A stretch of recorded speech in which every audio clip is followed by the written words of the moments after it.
আসসালামু আলাইকুম এভরিওয়ান, কেমন আছেন সবাই? আশা করি সবাই আলহামদুলিল্লাহ ভালো আছেন। Knowledge technique 360 degree YouTube channel থেকে সকল ছাত্র শিক্ষকদের জানায় আন্তরিক শুভেচ্ছা।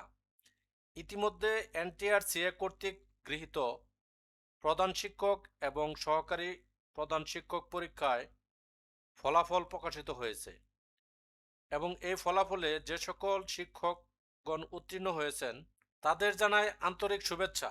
এই পর্যায়ে আমরা যে বিষয় নিয়ে আলোচনা করব, আপনাদের খুব শীঘ্রই ভাইবা পরীক্ষা অনুষ্ঠিত হতে যাচ্ছে এবং আপনাদের ভাইবাটা কি, কোন প্রক্রিয়া অনুষ্ঠিত হবে সেই বিষয়গুলো নিয়ে আমরা আজকে আলোচনা করব। প্রথমেই জানি যে ভাইবা আসলে কি। দেখেন, মনে রাখবেন, নিয়োগ লাভের ক্ষেত্রে ভাইবা প্রার্থী সকল প্রশ্নের পাণ্ডিত্যপূর্ণ সঠিক উত্তর দেওয়াই আসল কথা নয়, বরং ব্যক্তিত্বপূর্ণভাবে বুদ্ধিমত্তার সাথে সাজিয়ে গুছিয়ে সুন্দরভাবে উত্তর উপস্থাপন করার নামই হলো সফল ভাইবা। ভাইবা আসলে কেন নেওয়া হয়? চাকরি লাভের ক্ষেত্রে মৌখিক পরীক্ষা বা ভাইবা অত্যন্ত গুরুত্বপূর্ণ। লিখিত পরীক্ষার মাধ্যমে একজন প্রার্থী কেবল তার পুঁথিগত জ্ঞান, জ্ঞানের পরিধি, লেখার কৌশল, ভাষার দক্ষতা ও প্রয়োগ সম্পর্কে জানা সম্ভব, কিন্তু তার ব্যক্তিত্ব, রুচিবোধ, বুদ্ধিমত্তা, চালচলন বা আচার আচরণ ও ভদ্রতাবোধ সহ অন্যান্য মানবীয় বৈশিষ্ট্যাবলী যাচাই করার জন্য ভাইবা ও মৌখিক পরীক্ষা নেওয়া হয়ে থাকে। এখন ভাইবা পরীক্ষার জন্য নিম্নের বিষয়গুলো পড়তে হবে।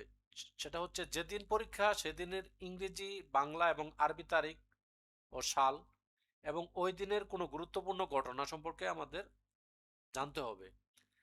ভাইবা পরীক্ষার দিনে দৈনিক পত্রিকার গুরুত্বপূর্ণ সংবাদগুলো পড়ে যেতে হবে। পরীক্ষা চলতি মাসের সাম্প্রতিক তথ্যগুলো পড়তে হবে। নিজ সম্পর্কে জানতে হবে, নিজ জেলা সম্পর্কেও জানতে হবে। প্রথম, সাধারণত চয়েস সম্পর্কে একটু আইডিয়া নিতে হবে। নিজের অনার্স বিষয়ে ভালোভাবে পড়তে হবে, অর্থাৎ যে বিষয়ে আপনি অনার্স করেছেন সেই বিষয়টা সম্পর্কে একটু ভালো ধারণা থাকা লাগবে। মৌখিক পরীক্ষায় বাদ পড়ার কারণ হলো অনেক কারণ আছে, যেমন আত্মবিশ্বাসের অভাব, নার্ভাসনেস বা অল্পতে অসুস্থতার বহিঃপ্রকাশ।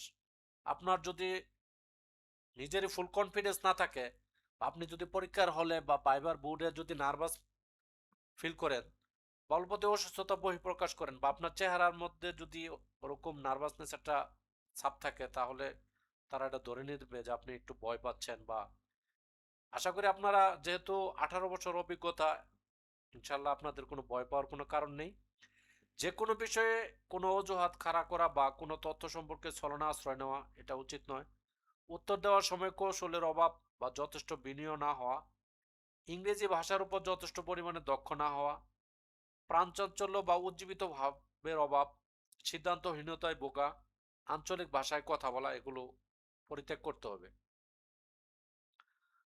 আরো কিছু আছে, যেমন নিজেকে স্পষ্টভাবে প্রকাশে দক্ষতার অভাব বা নিম্নমানের কণ্ঠস্বর, শব্দচরণ বা ব্যাকরণগত ভুল প্রয়োগ, খুব বেশি গুরুগম্ভীর বা অতিরঞ্জিত বা সব জান্তা সুলভ ভাবের প্রকাশ, রুচিহীন বা ময়লা পোশাক পরা বা চেহারায় সতেজতার অভাব, নিজ পাঠ্য অনার্স বিষয়ের উপর যথেষ্ট জ্ঞান না থাকা, অল্পতে ঘাবড়ে যাওয়া বা মানসিক চাপ গ্রহণে ব্যর্থতা, সুনির্দিষ্ট ও সঠিক উত্তর দিতে ব্যর্থতা, সৌজন্যতা বোধের অভাব বা ভাইবা বোর্ডের সদস্যদের সঙ্গে দুর্ব্যবহার, বোর্ডের সদস্যদের চোখে চোখ না রেখে উত্তর দেওয়া।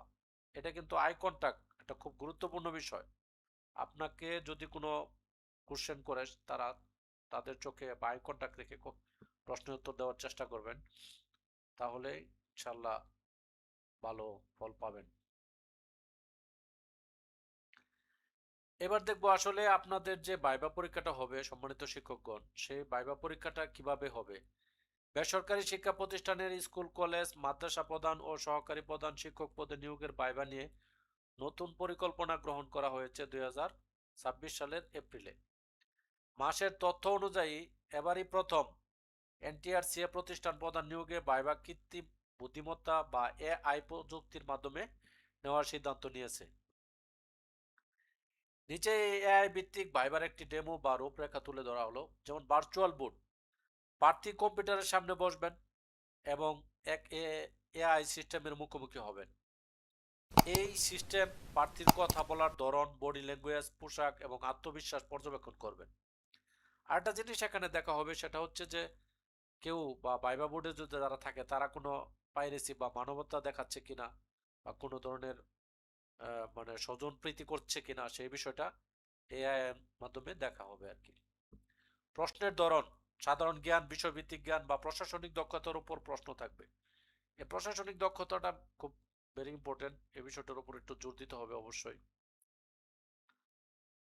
যেমন আপনি ঢোকার সাথে সাথে অনুমতি নিয়ে ঢুকতে হবে, তারপর সালাম দিয়ে সালাম পেশ করবেন। সালাম পেশ করে বসার জন্য তারা যদি বলে বসতে তাহলে বসবেন, আর না হলে অনুমতি অপেক্ষায় থাকবেন। অনুমতি নিয়ে তারপরে বসতে হবে। এটা হচ্ছে ম্যানার, সাধারণত এটা আপনারা জানেন, আমি জানি যে এগুলো আপনাদের সবই মানে নলেজে আছে। এখন আপনাকে ঢোকার সাথে সাথে হয়তোবা বলতে পারে মানে ইন্ট্রোডিউস ইউরসেলফ, আপনার নিজের সম্পর্কে বলুন। তখন আপনি এই ফরম্যাটটা ইউজ করতে পারেন। আপনি এইভাবে বলতে পারেন, thank you for giving me this opportunity to introduce myself. I am MD Russell. I am Bangladeshi by birth and my home district is Manikganj. I have complete BA honors in chemistry from National University of Andaman College and got first class or second class, আপনি যেটা পেয়েছেন আর কি সেটা বলবেন। and I have complete MA, এটা আপনি এইভাবে বলতে পারেন, honors in chemistry from National University।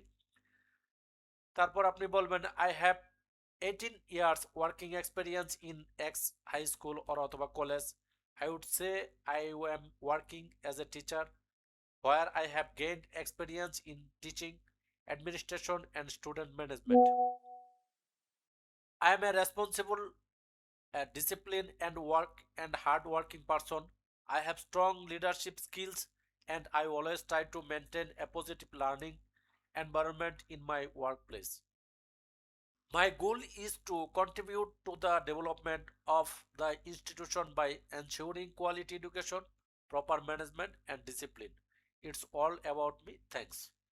এরপর আপনাকে নেতৃত্ব কি, যেহেতু আপনি একটা লিডারশিপে যাবেন প্রতিষ্ঠান প্রধান হিসাবে, তখন আপনাকে প্রশ্ন করতে পারে যে নেতৃত্ব আসলে কি। এটা জাস্ট জানার জন্য এতটুকু আপনি এতটুকু একটু জেনে নেন। নেতৃত্বের ইংরেজি প্রতিশব্দ লিডারশিপ এবং নেতার ইংরেজি প্রতিশব্দ লিডার, এবং লিডারশিপ শব্দটি এসেছে ইংরেজি লিড থেকে। লিড শব্দের অর্থ হলো চালনা করা, পথ দেখানো এবং নির্দেশ প্রদান। সুতরাং যিনি নির্দেশ প্রদান করেন সামনে থেকে বা সবকিছু পরিচালনা করেন তাকে নেতা বা লিডার বলে। নেতার গুণাবলী বা যোগ্যতাকে বলা হয় নেতৃত্ব। নেতার যে গুণাবলী বা যে যোগ্যতা থাকে তাকে বলা হয় নেতৃত্ব। এইচ ও ডানেল এর মতে সাধারণ লক্ষ্য অর্জনের জন্য জনগণকে সহযোগী হতে পরিচিত ও উদ্যোগী করার কাজকেই নেতৃত্ব বলা হয়। কিম্বল ইয়ং এর মতে নেতৃত্ব হলো ব্যক্তির সেই গুণাবলী যার মাধ্যমে সে অন্যের কর্ম দ্বারা প্রভাবিত করে এবং অন্য সবার উপর আধিপত্য বিস্তার করে। একজন প্রতিষ্ঠান প্রধান হিসাবে নেতৃত্ব মানে হলো শিক্ষক ও শিক্ষার্থী ও অভিভাবকদের সমন্বয় করে একটি ইতিবাচক ও মানসম্মত শিক্ষার পরিবেশ তৈরি করে, যেখানে সুশাসন ও শৃঙ্খল ও শিক্ষার মান নিশ্চিত করা যায়। আপনাকে প্রশ্ন করলে যে নেতৃত্ব মানে কি, সেটা এতটুকু বললে মোটামুটি ক্লিয়ার হবে।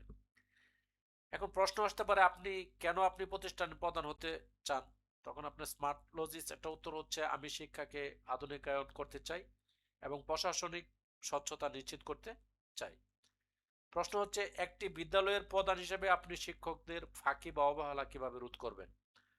উত্তর হচ্ছে, প্রথমত শিক্ষকদের নিয়ে নিয়মিত সভা করে দায়িত্ব ভাগ করে দেব। প্রতিদিন বায়োমেট্রিক হাজিরা নিশ্চিত করব এবং ক্লাসরুম মনিটরিং এর জন্য সিসিটিভি বা সহকর্মীদের সমন্বয়ে একটি দল গঠন করব। বিদ্যালয়ের শিক্ষার্থীদের মধ্যে যদি কোনো ধরনের বিশৃঙ্খলা দেখা দেয় তবে আপনি প্রধান হিসেবে তাৎক্ষণিক কি পদক্ষেপ নেবেন? প্রথমত শান্তভাবে পরিস্থিতি বোঝানোর চেষ্টা করব। জড়িত শিক্ষার্থীদের ডেকে তাদের কথা শুনবেন। প্রয়োজনীয় অনুযায়ী অভিভাবক ও পরিচালক পরিচালনা কমিটিকে অবহিত করে নিয়ম অনুযায়ী ব্যবস্থা নেব। গুরুত্বপূর্ণ কিছু টিপস, সেটা হচ্ছে আত্মবিশ্বাসের সাথে উত্তর দিতে হবে, সংক্ষিপ্ত ও স্পষ্ট কথা বলার চেষ্টা করতে হবে, হাসি মুখে কথা বলার চেষ্টা করবেন, অতিরিক্ত মুখস্থ না করে নিজের ভাষায় গুছিয়ে বলার চেষ্টা করবেন, আইন ও নীতিমালা একটু পড়ে যাবেন অবশ্যই, এই বিষয়টা খুবই গুরুত্বপূর্ণ। এগুলো আমার যে ভিডিওগুলো দেওয়া আছে এগুলো আপনারা চাইলে সেটা পুনরায় একটু দেখে নিতে পারেন। নিজের অভিজ্ঞতা থেকে উদাহরণ দেওয়ার চেষ্টা করবেন। সাধারণত যেমন আপনি এতদিন সহকারী শিক্ষক হিসাবে থাকছেন, বিভিন্ন প্রতিষ্ঠানের বিভিন্ন গুরুত্বপূর্ণ দায়িত্ব পালন করছেন, চাইলে আপনি সেখানে যে দায়িত্বগুলো যেভাবে হ্যান্ড ওভার করছেন বা সেগুলো সমাধান করছেন, ইচ্ছা করলে সেই উদাহরণগুলো তাদের সামনে পেশ করতে পারেন। তো এই ছিল আজকের টিউটোরিয়াল। তাই দেখতে থাকুন নলেজ টেকনিক 360 ডিগ্রি চ্যানেল। দেখা হবে পরবর্তী টিউটোরিয়ালে। ততদিন সবাই সুস্থ থাকবেন, ভালো থাকবেন। আসসালামু আলাইকুম।